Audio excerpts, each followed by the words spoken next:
Examiner को maximum facilitate करना है। लेकिन बेटा जो लेफ्ट हैंडेड होते हैं ना, याद रखिएगा, उनके लिए क्लिपबोर्ड अलाउ होता है। उसमें कुकियाँ मारना शुरू कर देते हैं। कॉन्फिडेंस आपका लूज नहीं होना चाहिए कि ओए ये तो आते ही नहीं, लेकिन उस पर कुछ लिख के नहीं लेके जाना, तो कोई माइक का लाल उसको चैलेंज नहीं कर सकता। तो ये कुछ चीज़ें जो आपने याद रखनी है। अपनी नींद को पूरा करें, द मोस्ट इंपॉर्टेंट। कुछ बच्चे सोते नहीं हैं। अस्सलाम वालेकुम, उम्मीद करता हूँ आप लोग सब खैरियत से होंगे। अच्छा बेटा, ये वीडियो आपके लिए है जो स्पेशली जो टिप्स एंड ट्रिक्स आपने पेपर में किन बातों का ख्याल रखना है। इन चीज़ों का आप ख्याल रखें, आप पास भी होंगे, अच्छा स्कोर भी होगा, पोजीशन होल्डर की क्यू में भी जाएंगे। बहुत से बच्चे हैं जिन्हें इन चीज़ों का आइडिया नहीं होता, वो फिर जाके वहाँ परेशान होते हैं। और इसमें सबसे पहले द मोस्ट इंपॉर्टेंट, आपने हेडिंग किस चीज़ से लिखनी है। ब्लू मार्कर यूज़ करें। पेपर लिखना है उर्दू का, इंग्लिश का प्रेफर करता हूँ कि अगर उर्दू का पेपर है स्पेशली, तो आप उसे पॉइंटर से लिखें, वो भी कटे हुए से। इसके अलावा बेटा एक बहुत कॉमन मिस्टेक बच्चे करते हैं, सवाल नंबर क्या लिखा जाए, क्वेश्चन नंबर क्या लिखा जाए। ये बहुत बड़ी मिस्टेक बच्चे करते हैं। बेटा ये एक बात अच्छी तरह आप ज़हननशी करें कि जो आपका क्वेश्चन पेपर के ऊपर क्वेश्चन नंबर है, आप वही क्वेश्चन नंबर अपने पेपर में लिखेंगे।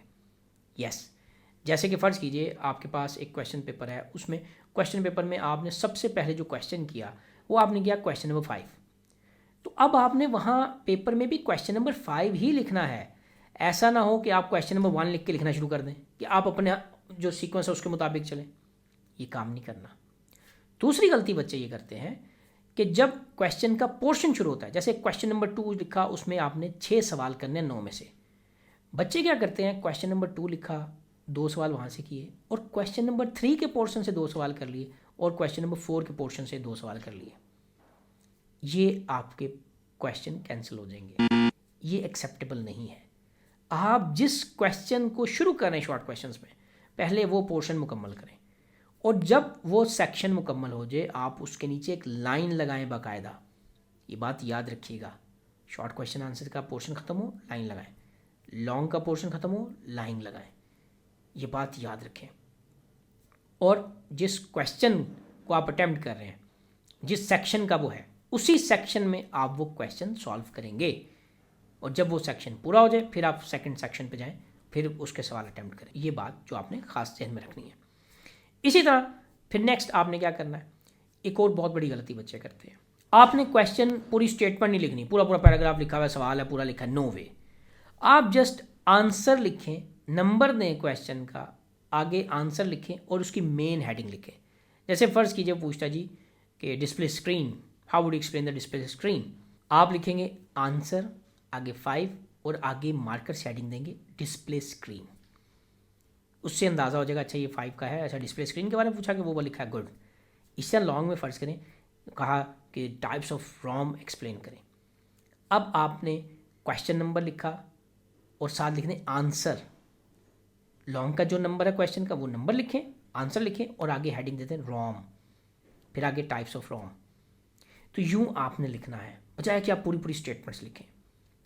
एग्जामिनर को मैक्सिमम फैसिलिटेट करना है, उसे ढूंढना ना पड़े, उसे बार बार ना देखना पड़े कि यहाँ क्या यहाँ क्या, नहीं, नो वे।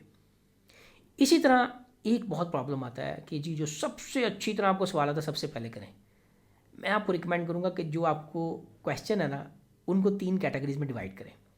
एक वो पोर्शन जो आपको बहुत अच्छे सवाल आते हैं, एक वो पोर्शन जो थोड़े से उससे हल्के हैं वो आपको आते हैं, और एक वो पोर्शन के जिसमें आपको लगता है कि ये बस फॉर्मेलिटी खाना पूरी करनी है हमने पूरी।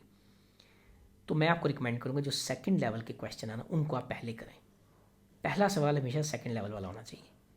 दूसरा सवाल करें जो आपको बेहतरीन आता है, जिससे एग्जामिनर को ये पता चले कि आपने पहला सवाल जो किया था गुड, लेकिन दूसरा माशाल्लाह बहुत अच्छा किया, गुड, तीसरा उससे अच्छा आपने लिखा था, गुड। तो फिर वो एक अलग जहन से पेपर चेक करते हैं, अच्छा बच्चा है। तो यूँ इस तरतीब को फॉलो करें। फिर एक चीज़ और याद रखें, क्लिपबोर्ड अलाउ नहीं होता, लेकिन बेटा जो लेफ्ट हैंडेड होते हैं ना, याद रखिएगा, उनके लिए क्लिपबोर्ड अलाउ होता है।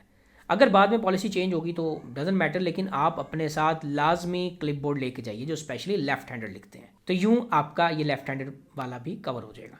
अच्छा, यहाँ अब जब भी आप किसी क्वेश्चन में आगे जो लॉन्ग क्वेश्चन है उसकी बात करें, तो आपने लिखी सबसे पहले फ़र्ज़ करें डेफिनेशन का बेटा एक असूल याद रखें, वो एग्जैक्ट होनी चाहिए। जो आपकी बुक में, टेक्स्ट बुक में जो चीज़ मौजूद है आपने उसके मुताबिक लिखनी है। जो भी आपके पास बुक है, जो डेफिनेशन है उसको कोशिश करें, फ़र्ज़ कीजिए ये आपका पेपर का मार्जिन है, तो आपने अपने तौर पे उसको मज़ीद लेफ़्ट राइट दोनों साइड से इक्वल मार्जिन छोड़ के आपने डबल कोट्स में बाकायदा डेफिनेशन लिखनी है। वो 1 लाइन, 2 लाइन, 3 लाइन और डबल कोट्स में क्लोज। ये बात याद रखनी है। इसके बाद जब एक्सप्लेनेशन में आएंगे तो लेफ़्ट मोस्ट जहाँ पे मार्जिन है वहाँ से आप एक्सप्लेनेशन स्टार्ट करें, हेडिंग दें और कोशिश करें उसके 8वें करैक्टर के नीचे से लिखना शुरू करें पहली लाइन, और दूसरी लाइन को बिल्कुल स्टार्ट से आपने लिखना शुरू करना है। तो ये एक पेपर में सिमेट्री बनती है। अब यहाँ होता क्या, कुछ हेडिंग्स है, फ़र्ज़ करें जैसे रॉम है 3 लेटर है, इसी तरह डिस्प्ले स्क्रीन है। अब रॉम में 3 लेटर हैं, आपने लिखा रॉम, और उसके कुछ लोग होते हैं नीचे से लिखना शुरू करेंगे, एम के नीचे से लिखना शुरू कर देंगे।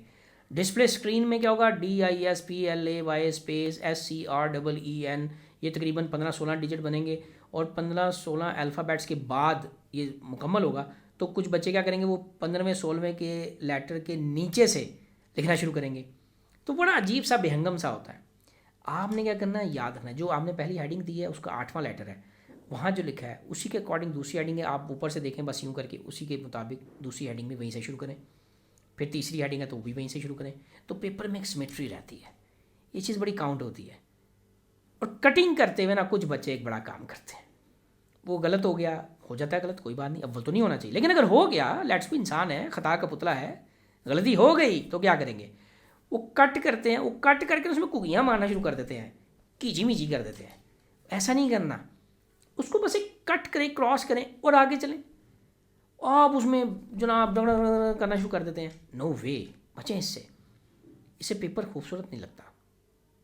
इसी तरह कुछ बच्चे क्या करते हैं, जो चीज़ अलाउ ही नहीं है, whitener, ink remover, lead pencil, कच्ची पेंसिल जिससे आप डायग्राम, कई लोग कहते हैं जी बनाने के लिए इस्तेमाल करते हैं, और कुछ लोग ऐसी बेवकूफ़ी करते हैं, पहले लेड पेंसिल से हेडिंग लिखेंगे, बाद में रेस करेंगे, फिर परमानेंट जो है मार्कर या पेन उससे लिखेंगे। नो वे, लेड पेंसिल अलाउ ही नहीं है, आपने उसे यूज़ नहीं करना। आपने वाइटनर, ब्लॉन्कर, इंक रिमूवर, ये कोई चीज़ अलाउ नहीं है, याद रखिएगा। कैलकुलेटर भी सिर्फ जिस पेपर में अलाउ है उसमें ले जा सकते हैं आप, और वो भी अपना, चीज़ों को एक्सचेंज मत कीजिए, ये अलाउ नहीं है, इससे बचिए। और एक बहुत ज़रूरी बात याद रखिए, कॉन्फिडेंस आपका लूज़ नहीं होना चाहिए। आपको इस बात पे यकीन होना चाहिए और अपने आप पर ये खुद एतमादी, या आपको इस बात पे कॉन्फिडेंस होना चाहिए कि आपको पेपर आता है, आप पेपर करेंगे। पेपर को अच्छी तरह पढ़ें, 1 दफ़ा पढ़ें, 2 दफ़ा पढ़ें, पहली दफ़ा पढ़ा पता लगे भूल गई, ओए ये तो आते ही नहीं, पसीने आ रहे हैं, नो वे, दोबारा पढ़ें। और अगर फिर देखें कि आपने तीसरी मरतबा पेपर पढ़ा, आराम से पढ़ें, रिलैक्स होकर सांस लें, कोई बात नहीं, और उसके बाद देखें कौन कौन से सवाल आते हैं। आप सिर्फ वो सवाल करना शुरू कर दें। ये मैं उनके लिए बता रहा हूँ जिनको कुछ नहीं आता। अगर उन 25 में से आपको 10 शॉर्ट क्वेश्चन आते हैं ना बेटा, तो बाकी 15 को देख के परेशान ना हो, वो 10 तो करें ना जो आपको आते हैं। 3 लॉन्ग करने, 1 आता है, अब बाकी 4 को देख के सोच रहे हैं 4 नहीं आते। ओ भाई, जो आता है वो तो करें। आपकी क्यों ये आदत है कि गिलास में आधा गिलास पानी है, आप खाली गिलास का पोर्शन देख रहे हैं, आप ये क्यों नहीं देखते कि जो आधा गिलास भरा हुआ है, आप भरे हुए पानी को देखें। तो जो आपको आता है उस सवाल को अटैम्प्ट करें, ये बात याद रखें, कॉन्फिडेंस लूज़ नहीं करना। और एक बड़ी इंपॉर्टेंट चीज़, पेपर होंगे आपके ऑब्वियसली आ रहे हैं, अप्रैल के लास्ट वीक में, जून में आ रहे हैं, मई में, अप्रैल के लास्ट वीक में आ रहे हैं, मई में आ रहे हैं, जून में आ रहे हैं, पेपर आपके इन्हीं दिनों में है। तो आपने क्या करना है, रुमाल साथ रखना है, टिशू पेपर रखना है। कई जगह होता है अलाउ नहीं होता, रुमाल रख लें, कोई बात नहीं, पसीना आए हाथ से खुश्क करें और आपने उसको खुश्क करना है। ये नहीं सोचना यहाँ पंखा नहीं लगा हुआ, लाइट चलेगी या जनरेटर नहीं है। नो डाउट मुल्तान से आगे बेल्ट, ये सारी बेल्ट में बहुत शदीद गर्मी होगी, पंजाब में मुख्तलिफ इलाकों में बहुत गर्मी होगी। तो बेटा आपने अपने लिए टिशू पेपर, या आपने अपने लिए टिशू पेपर के बजाय रिकमेंड करूँ कि रुमाल रखें साफ़ सुथरा, लेकिन उस पर कुछ लिख के नहीं लेके जाना, वो मुंह साफ़ करने के लिए हाथ साफ करेंगे ताकि आपके हाथ पे पसीना मत आए। कपड़े ऐसे पहने जिसमें आप पेपर में तंग ना हो, पसीना ज़्यादा ना आए, रिलैक्स रहें। और अपनी रोल नंबर स्लिप साथ ज़रूर लेकर जाएं। रोल नंबर स्लिप लेके के पहुँचे सेंटर पे, पता लगे है ही नहीं, आईडी कार्ड ले जाना था, पता लगे घर में रह गया, फिर एक परेशानी, कई जगह अलाउ ही नहीं है। भाई आप टाइम पे पहुँचे, बिफोर टाइम जाना है और चीज़ें मुकम्मल लेके जानी है, अपनी चीज़ें पास रखनी है। इन चीज़ों का ख्याल रखें। मज़ीद अगर कोई चीज़ रह गई हुई, सारी मेरी ज़ाती राय भी हैं और ये तजर्बे की बेस पे आपको बता रहा हूँ, जो कि पेपर्स में चेक की जाती हैं, ये चीज़ें आपको पता होनी चाहिए।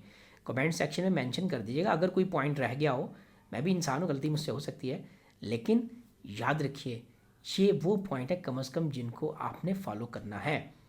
और इसमें यहाँ एक बात, अगर किसी सवाल में बेटा फार्मूला है, यूनिट है, या उसकी कोई रिएक्शन है केमिकल, या एग्जाम्पल का आपको पता है, उसकी हेडिंग देके वो लाजमी लिखें।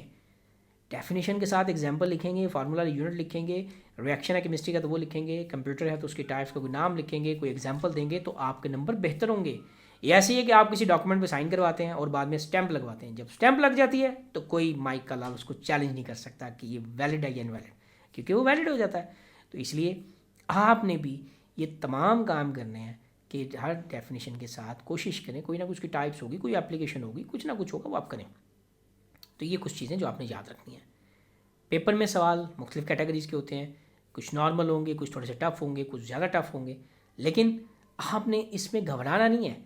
आपने तैयारी की है, पूरा साल मेहनत की है, या जितना वक्त मुयस्सर है उसमें आपने तैयारी की है, तो आप ज़रूर पेपर को कॉन्फिडेंस से करें, रिलैक्स होके जाएं, अपनी नींद को पूरा करें। द मोस्ट इम्पॉर्टेंट, कुछ बच्चे सोते नहीं हैं, तो इसलिए अपनी नींद को भरपूर रखें ताकि आप रिलैक्स रहें।